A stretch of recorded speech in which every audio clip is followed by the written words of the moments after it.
Have a great day. You as well, thank you. All right.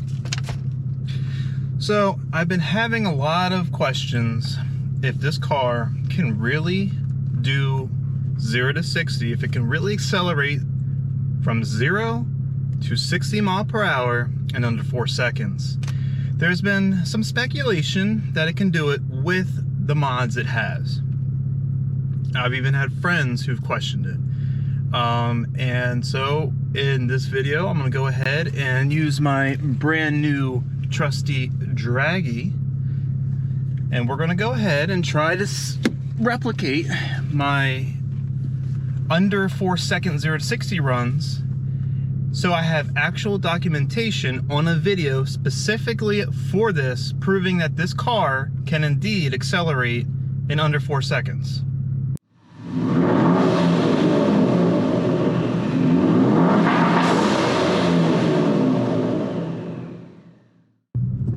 So in this video, I will be running a fairly new tune from Gearhead, which is a tune optimized for methanol injection. The last time I ran the 3.8 and 3.9 0 to 60 times, I was running a Gearhead tune optimized for an E30 blend with a stock high pressure fuel pump.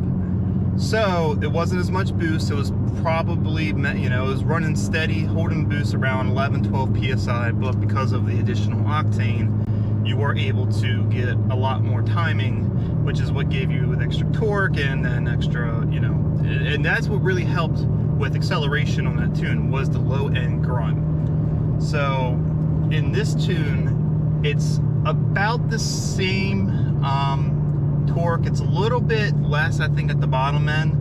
When the methanol starts spraying, you do get a surge in torque, and then it really starts coming on pretty hard as you progress from there. According to the Draggy app, I'm not sure how accurate it is in terms of calculating the DA, but the DA isn't terrible. It's 1,418 feet, so it's not great.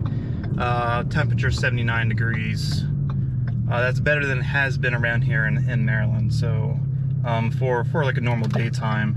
All right, so I unfortunately have to wait because there's some traffic coming, but while I'm waiting, I'm resetting the Draggy app. Go ahead and set that down. And once this car passes, the first run I'm just gonna put it in sport mode. I'm going to give it about 1,500 RPMs of throttle, and I'm just gonna let it go. So let's see what happens. All right, 1,500 RPM, and go. Oh yeah, that feels good. And there's 60. All right, what we get?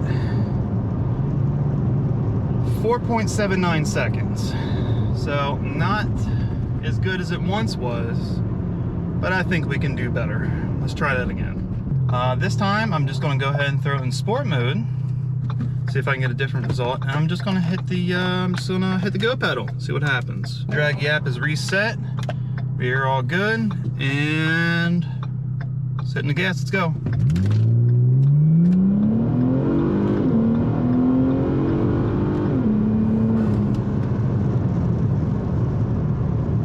Oh, that was slower. How was that slower? 4.92. So there's definitely benefit to brake boosting and getting some boost off the line there. And we'll try it one more time, and we're gonna give it hell off the line. We're gonna give it a nice hefty throttle off the line, help get this thing up and running. All right, this time I'm just gonna build boost and drive and see what happens. Reset Draggy app.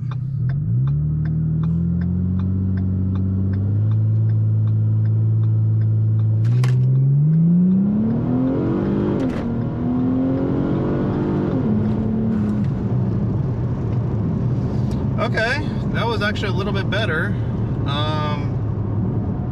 4.6, but we can do better than that, and I know we can. So let's go back home and let's go back and make some changes, shall we?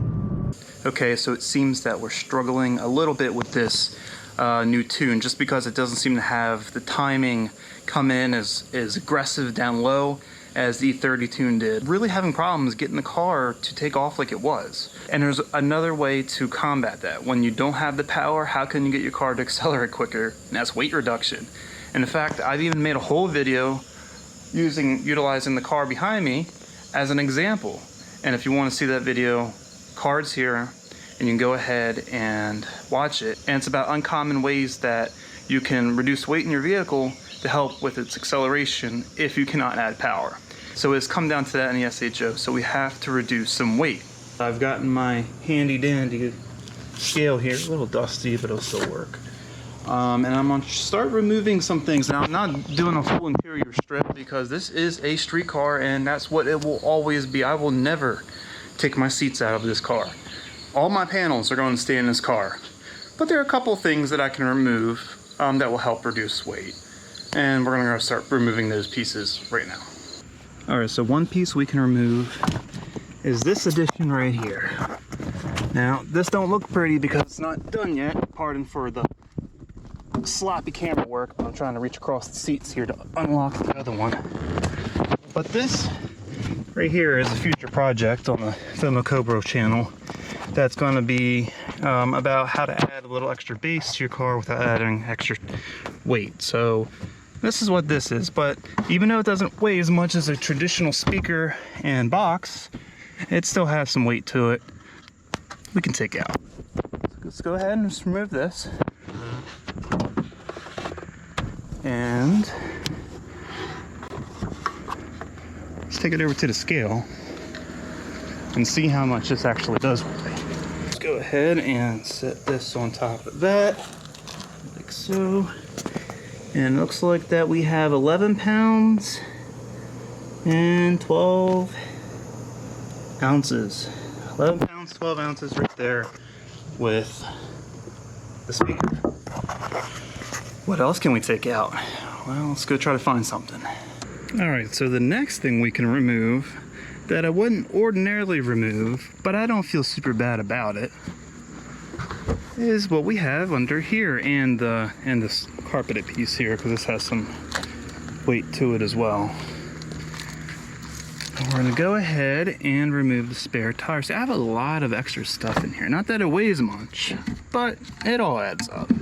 Here is the cover to the spare tire. It's probably not gonna be accurate, but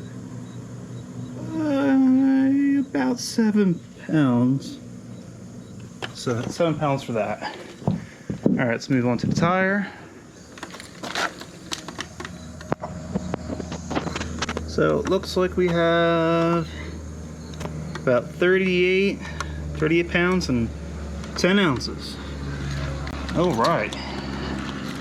So that's almost 50 pounds right there. Actually, yeah, that's 50 pounds between the speaker and that tire. What about the jack and all the other bits goes to that?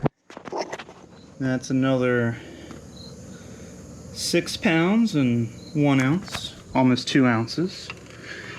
All right, I wonder if there's anything else I can pull from the car. Let's go see.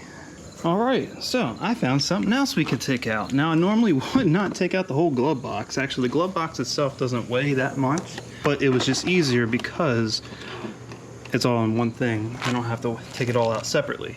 So that is 6 pounds and 13 ounces, and actually, go ahead and add some of this other random stuff that I had sitting in the car. That takes it up to 8 pounds. And this is probably, yeah, not even 8 pounds, 11 ounces. All right, so let's do some adding and see what we all got together. All right, so with those calculations, which are probably way off, but that was 76 pounds removed from the car. Kind of rule of thumb is for every 100 pounds is roughly about 1/10 of how fast the car can accelerate, right? That's just kind of. Now with that, sadly, I did actually add some weight to the car because of the new tires, inherently because they are slightly wider tires. weigh a little bit more than the factory tire size. So I could have easily added a few pounds per corner by just doing that. So hopefully that 76 pounds is going to offset that, and then a little extra. So let's go ahead, let's get the car back going on the road, see if we can get a better time. And another thing I wanted to do that I haven't done, I should have, since I've gotten these new tires, I haven't oh, good Lord, yep. That is not gonna work for traction. So we're gonna let some air out of the front tires just a little bit. Well, hello, FedEx truck. All right, you ain't bringing it to me, so I don't care. All right, so now with our weight reduction, let's see if we can do any better than we did earlier. Reset draggy, a little bit of booze.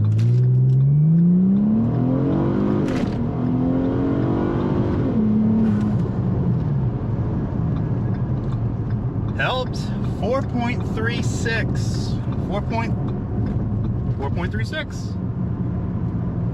I'm a little upset, honestly, because I did really want to showcase this in this video what this car can do. Now, there's a couple possibilities.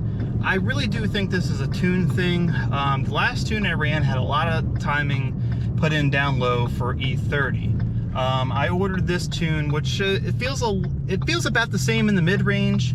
I just don't have to blend the gas. I just run methanol instead for the octane. The methanol system is supposed to engage around 10 psi. It'll come in usually around 8. So I don't have that timing advance from the start. So that could be a possibility. Another possibility is when I did those times before, they could have been a little inaccurate. I did do those on an app on my phone, an Android app that used the phone's GPS to measure the acceleration. Now, I know that's going to be less accurate than the draggy device. And the draggy device is good at, isn't as accurate as like a timing system at a track, but I think for 0 to 60 stuff, it's fine, it's good.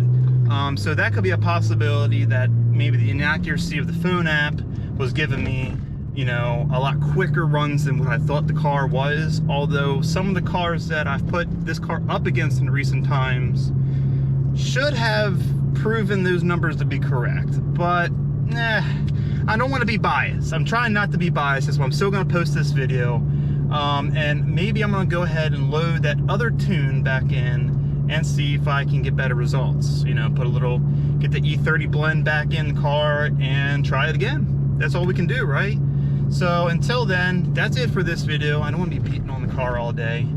She's getting tired. So before I break something and cause myself a lot of money, I do appreciate everyone that has been subscribing. I do appreciate people who are watching my videos. This is so awesome. I've been wanting to do this for such a long time. So thanks again. I will see you in the next video.